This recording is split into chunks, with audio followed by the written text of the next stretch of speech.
L'intensification du travail que nous constatons et mesurons depuis les années 1980 est-elle compatible avec le travail bien fait? L'est-elle également avec l'allongement de la durée du temps de travail? C'est à ces questions et bien d'autres que nous allons répondre aujourd'hui avec Corinne Godard, directrice de recherche au CNRS, ergonome et co-autrice avec Serge Volkoff du livre Le travail pressé, paru en 2022 aux éditions Les Petits Matins.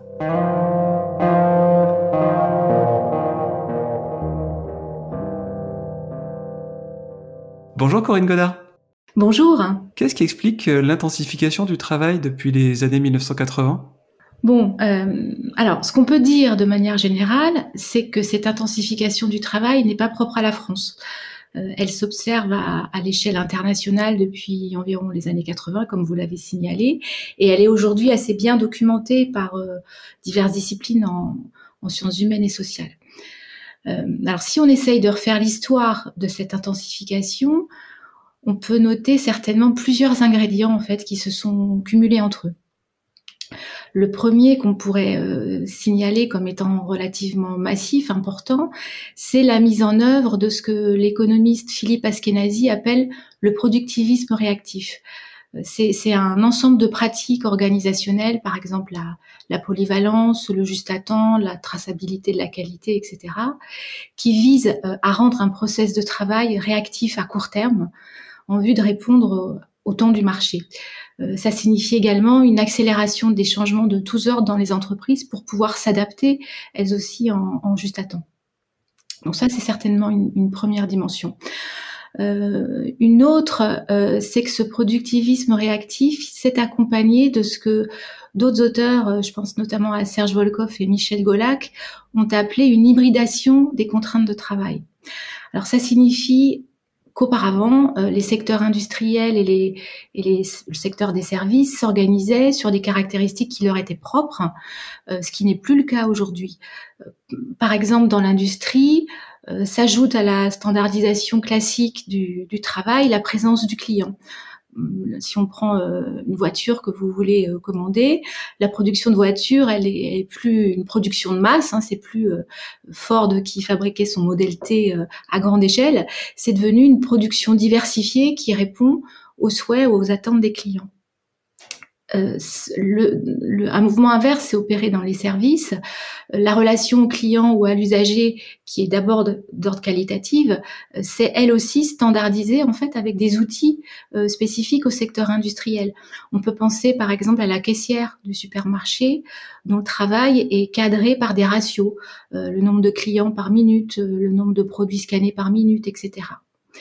On peut penser aussi aux opérateurs des plateformes téléphoniques que vous avez souvent au bout du fil, qui doivent respecter un script, comme pour l'opérateur, d'une certaine manière, de la ligne de construction automobile qui doit respecter un mode opératoire. Mais cette fois-ci, il doit utiliser script pour dialoguer avec le client. Ou c'est aussi l'infirmière pour qui la tarification à l'activité a listé les opérations à valeur ajoutée qu'elle doit réaliser. Donc vous voyez, c'est ce qu'on appelle une hybridation des contraintes.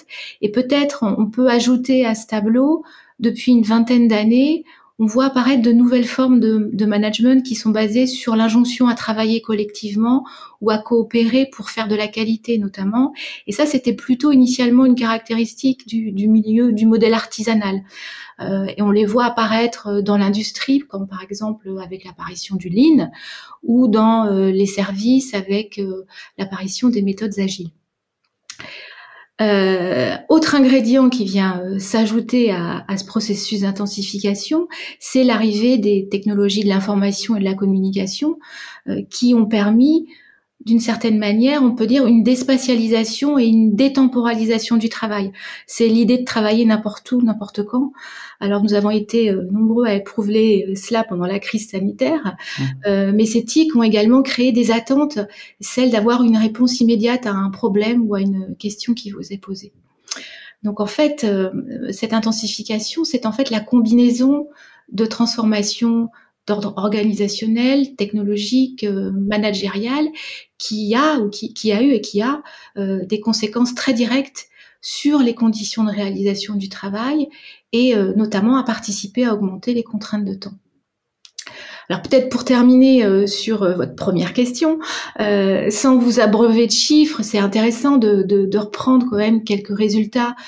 Je pense à l'enquête de la DARES, donc, qui est conduite par le ministère du Travail, qui est réalisée régulièrement depuis les années 70 et qui permet de voir ces caractéristiques en évolution. Si on regarde les salariés dont le rythme de travail est imposé par des normes ou des délais de moins d'une heure, en 1984, c'était 5% d'entre eux qui répondaient oui à la question. En 2016, c'est 29%. Sur la même période, avoir un rythme dépendant d'une demande externe exigeant une réponse immédiate est passé de 28 à 58%. Une dépendance vis-à-vis des collègues de 11 à 29%. Donc, ce sont des augmentations qui sont tout à fait visibles. Donc, on pourrait dire que l'intensification, c'est en fait une recette avec beaucoup d'ingrédients à l'intérieur. Dans votre ouvrage, vous partagez l'exemple d'une usine de verre où des cadres dirigeants imposent des rythmes de travail sans connaissance du quotidien des ouvriers. Cette différence entre travail prescrit et travail réel, cette non prise en compte de la subjectivité du temps, est-ce là l'origine essentielle de l'intensification du travail dans les usines et les entreprises ? Bon, en fait, il y a plusieurs questions dans votre question, donc autour de nos subjectivité. Comme nous venons de le voir, l'intensification, c'est le produit de contraintes de temps qui sont très objectivables, au moins en partie. On peut dire que c'est un temps qui est densifié, occupé un plein temps, pas de temps mort, avec une chasse au temps mort. C'est un temps aussi qui peut être débordé, qui déborde du temps habituel du travail parce qu'on n'aurait pas assez de temps pour pouvoir tout faire. Avec l'éthique, comme je le soulignais tout à l'heure, on peut même parler aussi de temps ubiquitaire, c'est-à-dire être dans plusieurs lieux virtuels en même temps, ce que nous éprouvons tous depuis quelques années maintenant.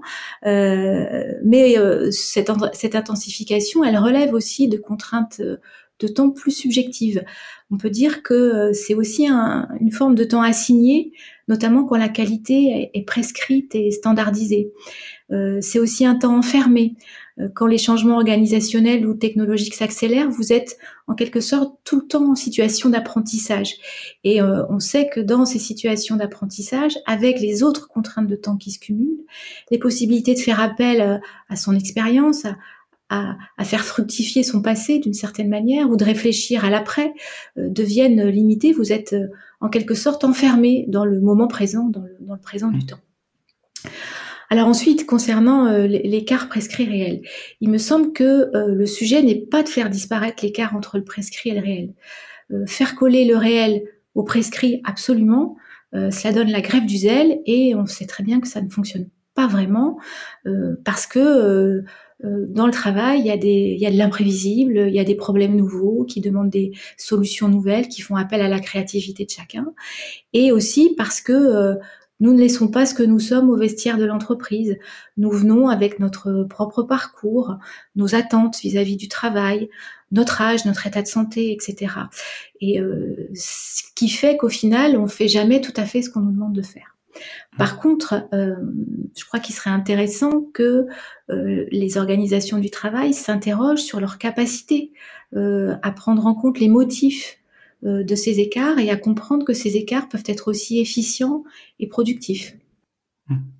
Donc c'est plus dans cette prise en compte, dans l'écoute, que dans c'est-à-dire cette correction de l'écart entre prescrit et réel.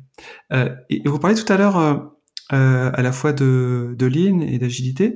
Est-ce qu'il y a des formes d'organisation du travail qui sont plus productrices d'intensité du travail que d'autres ? Bon, alors vous avez vu, les ingrédients de l'intensification sont multiples. Et en fait, ce dont on se rend compte, c'est que c'est souvent un cumul de contraintes qui finit par poser problème. Donc, il n'y a pas d'organisation typique, il y a plutôt des organisations avec des ingrédients qui se cumulent les uns aux autres et qui finissent par produire de l'intensification. Donc si on les prend un à un, ils sont peut-être tout à fait vivables, mais c'est bien leur addition qui peut poser problème. Et d'ailleurs, c'est aussi une des conséquences de l'intensification, c'est que si vous posez la question à une personne, mais quel événement ou quelle situation vous a donné le sentiment d'être intensifié, beaucoup ne savent pas répondre parce que c'est plutôt un sentiment diffus constitué de micro-changements au fil du temps.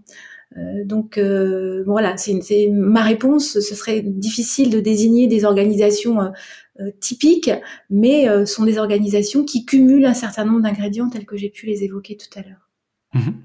Donc là, on a parlé beaucoup des causes, ou plutôt de la multiplicité des causes de l'intensification du travail. J'aimerais aujourd'hui, maintenant, on va dire, parler des conséquences que vous avez aussi évoquées à l'instant. Est-ce que vous pouvez nous dire quelles sont on va dire, les retombées, à la fois sur les conditions de travail ou sur la santé des travailleurs, de cette intensification du travail? Bon, vaste sujet. Je pourrais vous citer deux psychiatres dont on parle aussi dans l'ouvrage assez rapidement, qui s'appellent Sivadon et Fernandez Zoila, qui parlaient déjà dans les années 80 des maladies du temps. Et je trouve que c'est une belle expression pour évoquer ce que le temps ou les temps tels que j'ai pu les caractériser peuvent produire. Alors, eux ne parlaient pas spécifiquement de ce qu'on appelle maintenant les maladies professionnelles ou qui sont reconnues comme telles, par exemple avec les troubles musculo-squelettiques ou les risques psychosociaux, mais c'est de ça dont on est en train de parler et dont ils parlaient déjà eux dans les années 80. Mais je pense que ce qui est important de souligner aussi, c'est que l'intensification du travail, elle peut produire également des troubles infrapathologiques, c'est-à-dire des troubles de la santé qui ne se dirigent pas forcément vers des formes de pathologie avérées ou pas encore, mais qui rendent la vie quotidienne, dont la vie de travail, plus difficile. Notamment les troubles du sommeil, le fait de ne pas arriver à s'endormir, de se réveiller la nuit, de continuer à penser au travail pendant la nuit, mais aussi des maux de dos, des troubles digestifs, etc. Et en fait, ce dont on se rend compte aussi avec différentes enquêtes Quanti et Cali, c'est que nous ne sommes pas égalitaires devant ces troubles. Certains résistent mieux que d'autres, et ce qui peut conduire à faire le diagnostic que l'intensification du travail, c'est une affaire de résistance personnelle. Cela donne par exemple la mise en place de cellules d'écoute dans certaines entreprises. Alors, ça peut être tout à fait intéressant de dresser ce type de ce dispositif, mais ça ne doit pas dédouaner de s'interroger sur de potentielles sources organisationnelles des problèmes et qui seraient des problèmes de nature plus collective. Et vous montrez dans votre ouvrage que cette intensification a aussi des répercussions sur l'intégration des nouvelles personnes au sein d'une entreprise ou même sur la formation des personnes au sein de l'entreprise? Oui, c'est qu'en fait, cette intensification, elle en vient à masquer, à réduire, voire à faire disparaître certains temps, et notamment les temps d'accueil des nouveaux, le temps de la transmission, qui se joue vers à la fois un nouveau, qui est pas forcément jeune d'ailleurs, qui apprend, et puis un ancien, qui est pas forcément vieux non plus, qui transmet. La transmission, elle se passe aussi dans l'autre sens, suivant les situations professionnelles. Et ce qu'on voit, c'est qu'évidemment, ce temps de la transmission, c'est un investissement pour un temps un peu plus long. Et si les indicateurs pour évaluer la performance et la qualité sont des indicateurs de court terme, on voit que ces temps de la transmission passent un peu à la trappe et ça peut avoir des conséquences relativement importantes dans certains milieux, par exemple bâtiments, travaux publics qui sont évoqués dans l'ouvrage. Ça peut conduire à des accidents du travail ou à l'apparition de problématiques de santé très tôt dans la carrière des nouveaux, qui sont là en l'occurrence jeunes. Et puis du côté des plus anciens qui transmettent, il y a une forme d'épuisement en fait à transmettre avec dans des conditions dégradées ou avec des nouveaux ou des plus jeunes qui ne restent pas, qui partent. Aujourd'hui, une grosse problématique RH se pose pour de nombreux métiers autour de ce qu'on appelle la fidélisation des nouveaux. Et là, je pense qu'on est en plein sur cette problématique du temps de la transmission. Tout à fait. Et est-ce que donc cette intensification du travail se fait aux dépens du travail bien fait? Alors, est-ce qu'elle se fait au détriment du travail bien fait? Est-ce que le travail bien fait est compatible avec l'intensification du travail? En fait, on peut y arriver grâce aux ressources individuelles et collectives, mais est-ce qu'on y arrive durablement? Est-ce qu'on arrive à tenir ce rythme de faire vite et bien sur le long terme? Je ne le pense pas. Et à mon sens, le travail bien fait, c'est un travail soutenable. Le travail bien fait, c'est aussi prendre en compte la faisabilité et les conditions de réalisation du travail et pas simplement qu'un produit qui serait de bonne qualité. Et quand on regarde les caractéristiques d'un travail soutenable, alors on pourrait en parler pendant très longtemps, mais au moins vous donner quelques pistes qui ont été reprises et exploitées par d'autres. C'est un travail soutenable, c'est un travail qui est biocompatible, c'est-à-dire qui est en quelque sorte adapté aux propriétés fonctionnelles de notre organisme et à l'évolution de ces propriétés au fil de l'existence, au fil du temps. Donc se pose ici la question du vieillissement au travail, par exemple. C'est un travail qui est socio-compatible, c'est-à-dire qui est favorable à l'épanouissement dans les sphères familiales et sociales et à la maîtrise d'un projet de vie. Et on voit bien aujourd'hui que cette dimension est très éclairée par, à l'occasion du débat sur les retraites et plus largement sur le sens du travail. Et c'est un travail qui est aussi, d'une certaine manière, ergo-compatible, c'est-à-dire qui permet un libre jeu de l'activité humaine propice à l'élaboration de stratégies de travail efficientes, qui tiennent compte des ressources réelles. Et vous expliquez dans votre ouvrage que le travail à la hâte aussi a des conséquences, pas uniquement sur les personnes, mais aussi sur le collectif. Parce que l'on a beaucoup parlé des conséquences sur les personnes, comment sont vécues et comment elles vivent cette intensification du travail. Mais concrètement, comment se matérialise cette réduction, on va dire, de l'homogénéité des collectifs de travail ? Bon, alors, l'une des conséquences de l'intensification ou du modèle de la hâte, comme on l'a appelé dans l'ouvrage, est qu'il individualise, parce qu'en fait, déjà très concrètement, il réduit souvent les temps collectifs d'échange. J'ai vu récemment un film qui s'appelle À plein temps, qui est une fiction, mais très intéressante parce qu'on voit la vie de travail de femmes de chambre dans un palace parisien. Et en fait, on les voit, elles échangent 2 minutes pour se répartir les chambres, puis elles travaillent à deux sans se parler. Elles sont absolument concentrées sur l'idée de faire vite parce qu'elles sont déjà en retard dès qu'elles commencent. Notre livre, en fait, montre beaucoup d'autres exemples dans d'autres milieux professionnels, les aides-soignantes à l'hôpital ou les ouvriers du BTP que j'évoquais par ailleurs tout à l'heure. Ce qu'on peut dire aussi, c'est qu'elle individualise d'une autre manière. C'est le sentiment, comment dire ça ? C'est le sentiment de vivre de manière très solitaire le fait qu'on n'y arrive pas. Ça n'arriverait qu'à moi, d'une certaine manière, et ça met directement en cause ses propres capacités à arriver à faire son travail. Donc c'est une autre forme d'individualisation. Il n'y a pas de partage collectif. Et je crois que c'est aussi pour ça qu'on a réalisé cet ouvrage. C'est pour dépasser cette idée, enfin c'est un de ses objectifs en tout cas, c'est dépasser cette idée que ça n'arriverait qu'à soi. Et en fait, on se rend compte que c'est quelque chose de vécu par beaucoup de personnes et dans des situations professionnelles extrêmement différentes. Alors, je peux compléter aussi sur d'autres formes pratiques. C'est qu'il y a aussi des composantes organisationnelles à cette affaire. Souvent, l'homogénéité des collectifs, elle peut être fragilisée du fait d'un primat à la mobilité. Vous savez, c'est l'idée que de changer de poste régulièrement, après quelques années, c'est bien, a priori, c'est bien de changer. Et les mobilisés, en plus, sont organisés par les ressources humaines, et elles sont organisées de manière individuelle et pas du tout pensées à l'échelle des collectifs de travail. Pourtant, une personne qui part peut déstabiliser complètement une équipe ou un collectif de travail. On l'a vu cette fois-ci de manière massive dans la période de la crise sanitaire. Il y a beaucoup d'entreprises, et notamment des grosses entreprises, qui ont fait des plans de départ. On a vu notamment les plus expérimentés, ceux qui étaient proches de la retraite, partir. Et les collectifs se sont vus quasiment du jour au lendemain dépouillés d'un nombre important de personnes, et puis quelques mois après, l'entreprise était en meilleure santé, donc a réembauché, et elles ont vu de nouveau alors des effectifs qui ont augmenté, bonne nouvelle, mais avec beaucoup de nouveaux qu'il fallait accueillir, former, etc. Donc voilà, il y a des espèces de changements micro-démographiques qui passent souvent sous la trappe des outils de gestion, notamment la RH, et qui peuvent avoir des conséquences relativement importantes. Et ça, c'est assez paradoxal d'une certaine manière, car aujourd'hui, ce que je disais tout à l'heure, il y a de nombreuses méthodes managériales qui visent à promouvoir le travail collectif, mais en fait avec une conception assez pauvre de ce que signifie le collectif de travail, qui ne se réduit pas qu'à l'équipe de travail, qui est plus large, avec des réseaux plus complexes suivant les situations professionnelles.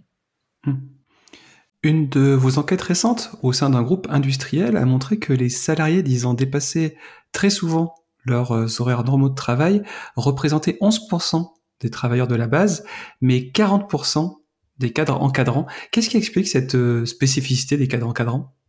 Oui, alors c'est intéressant ce type d'enquête parce que souvent les encadrants, et là en l'occurrence plutôt des encadrants de proximité, c'est souvent une population qu'on connaît assez mal, ne serait-ce que déjà pour les dénombrer parce qu'ils ont des statuts et des fonctions très diversifiés dans l'entreprise. Ils ne sont pas tous pas cadres et tous les cadres n'encadrent pas, par exemple. On s'intéresse peu à leurs conditions de travail, à leur propre santé. Donc là, aujourd'hui, un certain nombre d'enquêtes dont menées notamment par le réseau de recherche dans lequel je suis, le CREAPT, qui s'intéresse à ces encadrants et à leur activité. Et en fait, ce dont on se rend compte, c'est qu'ils font beaucoup plus que s'assurer que la production sorte avec la qualité requise. Quand je dis production, ça c'est aussi bien des biens matériels qu'immatériels, hein, c'est de manière au sens large. En fait, ce sont aussi des acteurs RH qui s'assurent que les compétences de leurs collaborateurs soient à niveau, qu'elles leur ouvrent des perspectives de carrière, quitte à ce que ces collaborateurs quittent l'encadrant pour aller voir ailleurs parce qu'il aura une promotion. Ce sont aussi des acteurs de santé qui tentent de prévenir les risques professionnels. Ils savent par expérience qu'être en santé, c'est aussi être en compétence. Et donc, tissent en permanence ces dimensions de santé et de compétences qui sont souvent dans les organigrammes des entreprises séparées, avec des acteurs séparés qui se parlent pas tant que ça au final. Et puis, il y a une autre activité qui les occupe de plus en plus, c'est l'activité de reporting.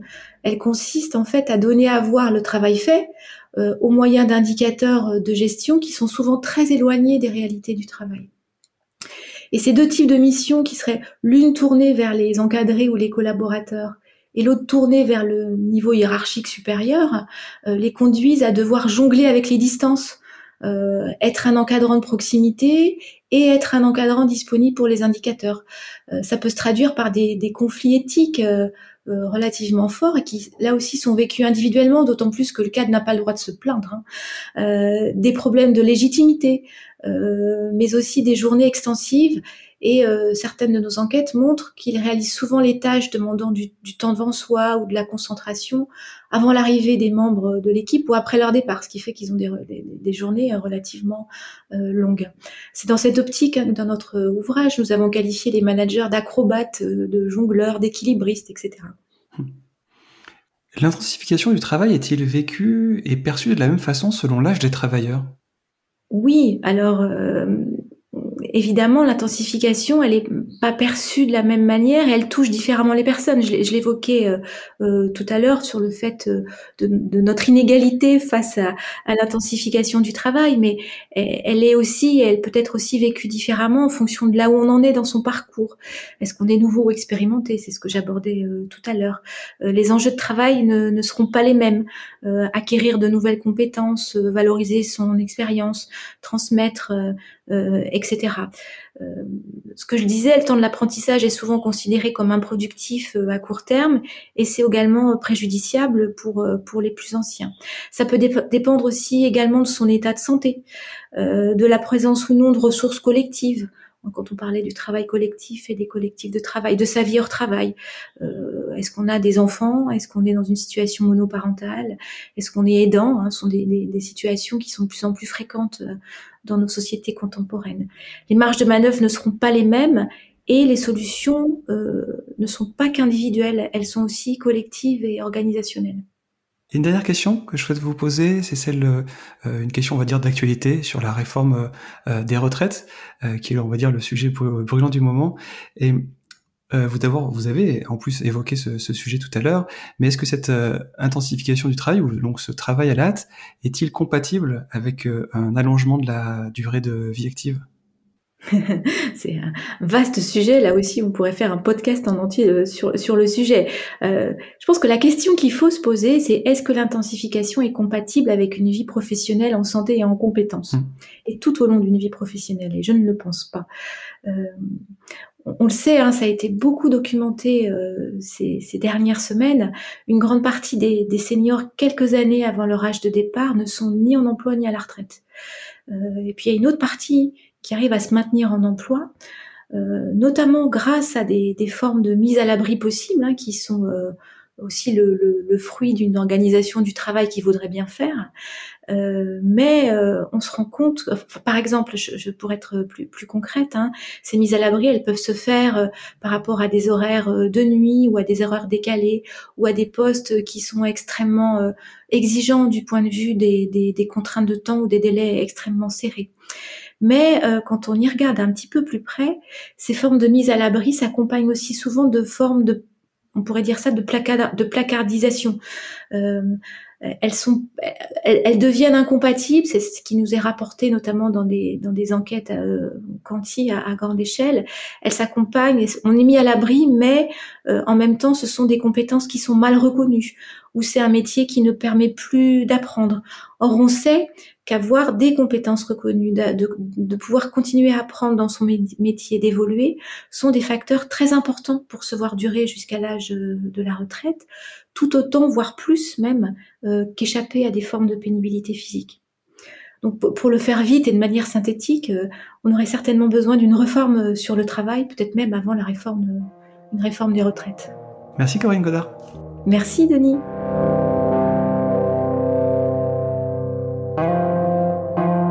C'est sur ces mots que se termine notre épisode consacré au livre Le travail pressé de Corinne Godard et Serge Volkoff, paru en 2022 aux éditions Les Petits Matins.